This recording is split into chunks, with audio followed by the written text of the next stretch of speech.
when 10-year-old Zephyr tugged on the sleeve of a tall man in a black shirt and asked, "Excuse me, sir, do you have any food?" He had no idea that his desperate plea would change his life forever. The skinny boy with holes in his shoes hadn't eaten in 2 days. His mother was in the hospital. The shelters were full, and hunger drove him to approach a stranger surrounded by cameras and security guards. That stranger was Elon Musk, one of the richest men in the world.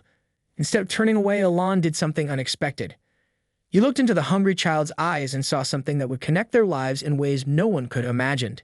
What began as a simple request for food would blossom into an extraordinary relationship, warming hearts around the world and changing both their lives forever. Zephyr's stomach growled loudly, making noises that sounded like an angry cat. He pressed his small hand against it and took a deep breath. "Just a little longer," he whispered to himself. The 10-year-old boy walked slowly down the busy Austin street, his shoes worn and his blue t-shirt. Once his favorite, now too big, a reminder of better days. Days when his mom wasn't sick. Days when they had a home. 2 whole days without food. Zephyr tried not to think about it. Yesterday, he found half a sandwich in a park trash can. It tasted funny, but his empty stomach didn't care. Today, he hadn't been so lucky. The shelter where they sometimes stayed was full when they arrived last night. The lady at the desk looked sad when she told them, "I'm sorry, but we don't have any beds left." His mom had cried, and Zephyr pretended not to notice. He hated when she cried. That morning, his mom started coughing badly, her face turning red as she struggled to breathe. A kind stranger called an ambulance, and before the doctors took her away, she squeezed his hand. "Go to Miss Rita's shelter. Tell her I'm at Street Mary's hospital. She'll let you stay until I get back." But when Zephyr got to the shelter, Miss Rita wasn't there. The new person didn't know him and said he couldn't come in without his mom. So here he was, walking with no place to go, his empty stomach growling louder with every step. The spring sun felt warm on his face, a small comfort. At least it wasn't cold like that terrible week in January when they had to sleep in the car before it got taken away. People rushed past him on the sidewalk, no one sparing a glance for the skinny boy with dirty brown hair. Zephyr had learned that most grown-ups didn't want to see kids like him. It made them uncomfortable. As he walked past tall buildings with shiny windows, he imagined the people inside working at computers and eating lunch at their desks. His stomach growled louder. "Stop it," he told his tummy. "I'm trying." Ahead, he noticed a crowd forming. People held up phones and cameras, some pushing to get closer to something. Zephyr didn't care about whatever famous person or event was happening. Famous people didn't help kids with empty stomachs. But then he noticed something else, a food truck parked near the crowd. The smell hit his nose. Hot dogs and fries. His mouth watered and his legs started moving toward it without him even thinking. As he got closer, the crowd grew thicker. Everyone was focused on a fancy black car parked in front of a tall glass building. Security guards in dark suits formed a line between the crowd and the car. Zephyr squeezed between legs and bags, moving like water through rocks. When adults were excited about something, they never noticed a small boy sliding past.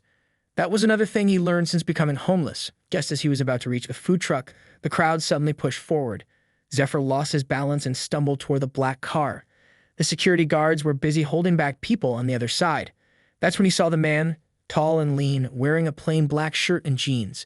He was about to get into the car when Zephyr crashed into the small open space around him. For a split second, their eyes met. The man had serious eyes that looked tired but kind of excited at the same time. Important eyes, Zephyr thought. The man was about to turn away when Zephyr's stomach made the loudest growl yet. It was so loud that the man actually looked down at Zephyr's belly, then back at his face. Without thinking, Zephyr reached out and tugged the man's sleeve. He knew he shouldn't bother important people, but his empty stomach was making the decisions now. "Excuse me, sir, do you have any food?" The words came out small but clear. Everything seemed to freeze. The crowd went quiet. The cameras stopped clicking for a second and started again faster than before. The security guards turned their faces, showing surprise and worry. The tall man in the black shirt looked down at Zephyr, really looked at him, not through him like most adults did. His eyes narrowed a little, studying the boy's dirty face and too big shirt. "Sir, we'll handle this," one of the security men said, moving toward Zephyr. The tall man raised his hand, stopping the guard without even looking at him. His eyes stayed on Zephyr. "When did you last eat?" the man asked. His voice was deeper than Zephyr expected, and he talked straight and simple, not baby talk like some grown-ups use with kids. "Day before yesterday," Zephyr answered honestly. He learned that lying usually made things worse. The shelter was full, and Mom's in the hospital. The man's face changed a little. Something flickered in his eyes, sadness, surprise. Zephyr couldn't tell. The crowd had gone completely silent now. Everyone was watching, cameras still flashing. Zephyr suddenly felt nervous. Maybe he shouldn't have bothered this man. Maybe he'd get in trouble now. The man turned to a woman standing nearby with a tablet in her hands. Cancel my next meeting. The woman's eyes widened. But sir, the investors. Cancel it, the man repeated firmly. Then he looked back at Zephyr. I know a place nearby. Would you like to join me for lunch? Zephyr blinked. Was this really happening? His mom always warned him about going anywhere with strangers, but this didn't feel dangerous, and his stomach hurt so much. You mean you'll buy me food? Zephyr asked, wanting to be sure he understood. The man's mouth curved into a small smile. Yes, food. As much as you want. The security guards looked at each other, clearly confused. The crowd started murmuring. Zephyr heard someone say, is Elon Musk really taking that homeless kid to lunch? Elon Musk. Zephyr had heard that name before. One of the older kids at the shelter had a magazine with his picture. He built cars and rockets and was super rich. The man, Elon Musk, opened the car door himself. What's your name? He asked. Zephyr, the boy answered, still not quite believing what was happening. Well, Zephyr, I'm Elon. Let's go get some food in you. Zephyr hesitated for just a moment. He thought about what his mom would say, but then his stomach growled again, making the decision for him. He climbed into the car and the door closed behind him. Behind them, the crowd went wild with excitement, but Zephyr didn't care about any of that. All he could think about was food. Real food. The inside of the car was the cleanest place Zephyr had been in months. The seats were soft black leather that felt cool against his arms. It smelled new, like the car dealership his mom and dad took him to years ago when things were good. Zephyr sat very still, afraid to touch anything. His hands were dirtied, so he tucked them under his legs. Elon Musk sat beside him, tapping something on his phone. He didn't seem bothered by Zephyr's dirty clothes or messy hair. The car started moving smoothly through the streets of Austin. Your mom's in the hospital, Elon asked, still looking at his phone. Yes, sir. Street Mary's. She got really sick this morning. Elon nodded. And where's your father? Zephyr looked down at his worn-out shoes. He left when I was 7. Mom says he couldn't handle the tough times. Now Elon looked up from his phone, his eyes studying Zephyr's face. The boy felt like those eyes could see right through him, like an X-ray machine. How old are you? Elon asked. 10. Almost 11 next month. Elon was quiet for a moment, then he said, I have kids too. They're lucky you don't have to worry about food. No child should. Zephyr didn't know what to say to that. It sounded like something the people who ran the shelters would say right before telling him and his mom they didn't have room. The car stopped in front of a small restaurant, not fancy like Zephyr expected, just a regular diner with a blue sign that said, Millie's on it. They make good pancakes here, Elon said as the driver opened the door. Pancakes. Zephyr hadn't had pancakes in forever. His stomach rumbled at the thought. Inside, the restaurant wasn't crowded.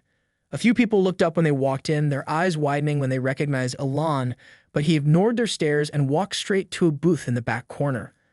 A waitress with gray hair came over. Her name tag said, Betty. The usual spot, Mr. Musk, she asked, not acting surprised to see him there. Thanks, Betty. And menus, please. Betty looked at Zephyr, her eyes softening when she noticed his dirty clothes and thin face. And who's your friend today? She asked. This is Zephyr. He's helping me test a new rocket design, Elon said with a straight face. Betty laughed and winked at Zephyr. Is that right? Well, rocket scientists need fuel. I'll bring extra butter for those pancakes. After she left, Zephyr whispered. Why do you call it fat? Elon shrugged. Sometimes it's easier than explaining the truth. And who knows? Maybe someday you will help design rockets. The menu had pictures of all the food. Zephyr's mouth watered as he looked at the pancakes, eggs, bacon, and hash browns. He wanted everything, but was afraid to ask for too much. Elon must have noticed his hesitation. Order whatever you want. I usually get the blueberry pancakes with extra syrup. When Betty came back, Elon ordered coffee for himself and asked Zephyr what he wanted. Can I have the pancakes with eggs and bacon and orange juice? Zephyr's voice was small. Make that a double order, Elon told Betty, and bring some fruit too. While they waited, Zephyr tried to sit up straight. He wanted to look like he belonged in this clean diner, sitting across from one of the richest men in the world. But it was hard not to fidget. So Elon said, Tell me about you and your mom. How long have you been without a home? 6 months, Zephyr answered. Mom was a nurse. She worked at the big hospital downtown. But then she got sick. Something with her lungs. She couldn't work anymore and we couldn't pay rent. What about family? Grandparents? Aunts or uncles? Zephyr shook his head. Mom's parents died before I was born. She had a brother, but Mom says he died when he was young. I never met him. Something flickered in Elon's eyes when Zephyr mentioned his uncle, but it disappeared so quickly that Zephyr thought he imagined it. The food arrived and Zephyr's eyes grew wide. He'd never seen so many pancakes on one plate. Steam rose from them, and the butter was already melting.